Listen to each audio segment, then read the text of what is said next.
ফিরে আসার ঘোষণা আওয়ামী লীগের। পলাতক খাদ্য গুদাম কর্মকর্তা গ্রেপ্তার।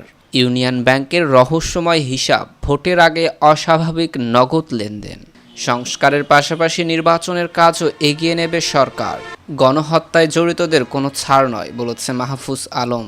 প্রধান উপদেষ্টার ইউএনজিএ সফর ঘুরে দাঁড়ানোর বড় সুযোগ। এতক্ষণ শুনছিলেন সংবাদ শিরোনাম, এবার বিস্তারিত। ফিরে আসার ঘোষণা আওয়ামী লীগের। আবারও ফিরে আসার ঘোষণা দিয়েছে বাংলাদেশ আওয়ামী লীগ। শনিবার রাত 9টায় আওয়ামী লীগের ভেরিফাইড ফেসবুক পেজে এই ঘোষণা দেয় দলটি। ফেসবুক পেজে দেওয়া এক পোস্টারে আওয়ামী লীগ জানায়, বাংলাদেশের সঙ্গে আওয়ামী লীগের সম্পর্ক অনেক গভীর। দেশের অসমাপ্ত উন্নয়নের কাজ এগিয়ে নিতে স্বমহিমায় ফিরে আসবে তারা। ফেসবুক পোস্টটিতে এইভাবে বলা আছে, আমাদের শিকড় অনেক গভীরে। এই দেশের জন্মের সঙ্গে আওয়ামী লীগের সম্পর্ক।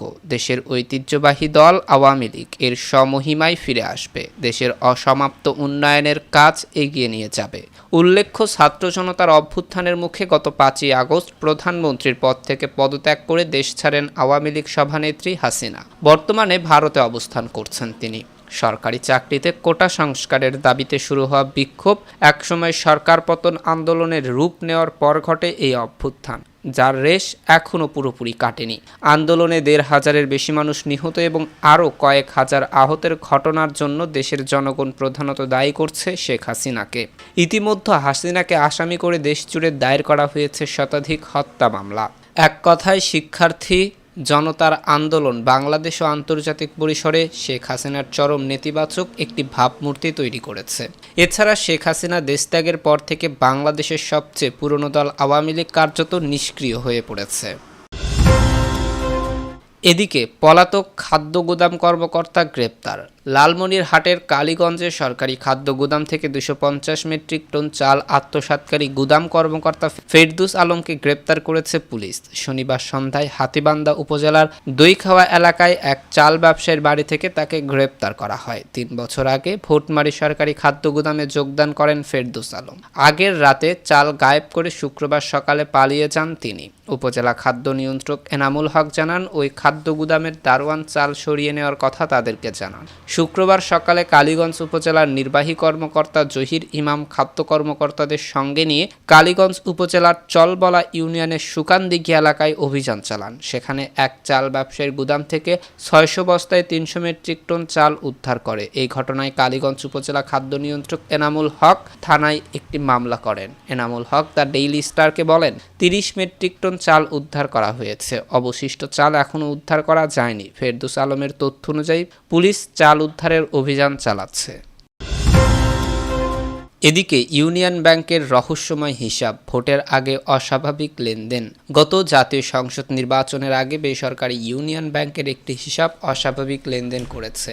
নির্বাচনের 1 বছর আগে হিসাবটি খুলে জমা করা হয় নগদ টাকা। এরপর গত বছরের ডিসেম্বরে এসে শুরু হয় নগদ টাকা উত্তোলন। এভাবে এই হিসাব থেকে নির্বাচনের আগেই উত্তোলন করা হয় প্রায় 72 কোটি টাকা। ব্যাংকের বনানী শাখায় হিসাবটি খোলা হলেও নগদ টাকার বেশিরভাগ উত্তোলন করা হয়েছে প্রধান কার্যালয়ের নিচে থাকা গুলশান শাখা থেকে। ইউনিয়ন ব্যাংকের নথিপত্র পর্যালোচনায় এই তথ্য মিলেছে বলে একটি প্রতিবেদন প্রকাশ করেছে প্রথম আলো। প্রতিবেদনে জানা যায়, ইউনিয়ন ব্যাংকের বনানী শাখায় 2022 সালের 15ই নভেম্বর মোস্তাক ট্রেডার্স নামের একটি প্রতিষ্ঠানে এই হিসাব খোলা হয়েছিল। তবে ছাত্র জনতার অভ্যুত্থানে আওয়ামী লীগ সরকার পতনের পর 20 আগস্ট হিসাবটি বন্ধ করে দেওয়া হয়। পাশাপাশি ব্যাংকটির অনলাইন তথ্য ভান্ডার থেকে এই হিসাবে সব তথ্য গায়েব করে ফেলা হয়। যদিও হিসাব বন্ধ হলেও তথ্য মুছে ফেলার সুযোগ নেই। হিসেবের তথ্য মুছে ফেলা হয়েছে এমন হিসাবের সংখ্যা ইউনিয়ন ব্যাংকে আরও রয়েছে বলে গণমাধ্যমকে নিশ্চিত করেছে একজন শীর্ষ পর্যায়ের কর্মকর্তা। এছাড়া রহস্যময় এই হিসাবের নামে ইউনিয়ন ব্যাংকের দিলকুশা শাখা থেকে 55 কোটি টাকা ঋণও দেওয়া হয়েছিল। এই ঋণ এখন খেলাফি হয়ে পড়েছে। অন্যদিকে যে ঠিকানা ব্যবহার করে মোস্তাক ট্রেডার্সের হিসাব খোলা হয়, সেই ঠিকানায় এই প্রতিষ্ঠানের কোনো অস্তিত্ব খুঁজে পাওয়া যায়নি বলে প্রতিবেদনে জানা গেছে। ব্যাংকটির কর্মকর্তারা জানিয়েছে, সংসদ নির্বাচনে প্রার্থী ছিলেন এমন অনেককে ও তাদের পক্ষের ব্যক্তিদের তারা নির্বাচনের আগে এই হিসাব থেকে টাকা তুলতে দেখেছে। ক্রিকেট থেকে চলচ্চিত্র তারকা, নবীন থেকে প্রবীণ প্রার্থীরাও ছিলেন এই তালিকায়। তাদের ধারণা নির্বাচনের খরচ চালাতে এটা ছিল তৎকালীন সরকারের উপহার, যেই খরচ দেওয়ার দায়িত্ব পেয়েছিল এস আলম গ্রুপের চেয়ারম্যান সাইফুল আলম। এই জন্য ইউনিয়ন ব্যাংক সহ তার মালিকানায় থাকা আরও ব্যাংক থেকে এমন বেনামি ঋণ নেওয়া হয়। 2013 সালে প্রতিষ্ঠানের পর থেকে ইউনিয়ন ব্যাংক হিসেবে পরিচিত পাওয়া এস আলম গ্রুপের নিয়ন্ত্রণে ছিল। রাজনৈতিক পট পরিবর্তনের পর এস আলম নিয়ন্ত্রিত আরও কয়েকটি ব্যাংকের পাশাপাশি ইউনিয়ন ব্যাংকের পরিচালনা পর্ষদ ভেঙে দেয় বাংলাদেশ ব্যাংক। তবে এসব ব্যাংক এখন তারল্য সংকটে ভুগছে। গ্রাহকদের অনেকে তাদের আমানতের টাকা ফেরত পাচ্ছে না। কথিত মোস্তাক ট্রেডার্সের হিসাবের ব্যাপারে ইউনিয়ন ব্যাংকের ব্যবস্থাপনা পরিচালক ABM মোকাম্মেল হক চৌধুরীর বক্তব্য জানতে ব্যাংকটির প্রধান কার্যালয়ে একাধিকবার গেলেও তিনি সাক্ষাৎ দেননি। মোবাইল ফোনেও পাওয়া যায়নি তার বক্তব্য। জানতে চাইলে বাংলাদেশ ব্যাংকের সাবেক প্রধান অর্থনীতিবিদ মোস্তফা কে মুজিরি বলেন, নিশ্চয়ই এই বেনামি হিসাবটি নির্বাচনের কাজের জন্য খোলা হয়েছিল, সেই কাজে ব্যবহারও হয়েছে। ব্যাংক এমডির নির্দেশ ছাড়া এমন হিসাব খোলা ও বন্ধ হতে পারে না। তদন্ত করে দেখতে হবে কারা এই হিসাব থেকে টাকা নিয়েছে। আইনি পথে সেই টাকা আদায়ের ব্যবস্থা করতে হবে। এখনই সময়ে যারা এসব অপকর্মে জড়িত ছিল তাদের আটকে ফেলা। তারা পালিয়ে গেলে তথ্য পাওয়া যাবে না, টাকা আদায়ে আইনি পথেও এগোনো যাবে না। আরও জানা গেছে, ছাত্র জনতার অভ্যুত্থানে ক্ষমতা হারানো প্রধানমন্ত্রী হাসিনা সরকারের সময়ে 2012 সালে 9টি ব্যাংকের অনুমোদন দেওয়া হয়। সবকটি রাজনৈতিক বিবেচনায় অনুমোদন দেয় বাংলাদেশ ব্যাংক। এদিকে সংস্কারের পাশাপাশি নির্বাচনের কাজও এগিয়ে নেবে সরকার। অন্তর্বর্তী সরকার সংস্কারের পাশাপাশি নির্বাচনের কাজও এগিয়ে নেবে। নির্বাচনের প্রস্তুতি, নির্বাচন কমিশন গঠন, এই কাজগুলো এগিয়ে যাবে। দুই কাজ একসঙ্গে করার অর্থ হচ্ছে যখনই সংস্কার নিয়ে ঐক্যমত্য আসবে তখনই যাতে খুব দ্রুত নির্বাচন দিয়ে দেওয়া যায়। শনিবার রাতে রাজধানীর ফরেন সার্ভিস একাডেমিতে আয়োজিত সংবাদ সম্মেলনে সাংবাদিকদের প্রশ্নের জবাবে প্রধান উপদেষ্টার প্রেস সচিব শফিকুল আলম এ কথাগুলো বলেন। প্রধান উপদেষ্টার সঙ্গে বিভিন্ন রাজনৈতিক দলের সংলাপের বিষয়বস্তু জানাতে সংবাদ সম্মেলনে আসেন তিনি। এই সময় তার সঙ্গে প্রধান উপদেষ্টার বিশেষ সহকারী মাহফুজ আলম সহ অন্য কর্মকর্তারা উপস্থিত ছিলেন।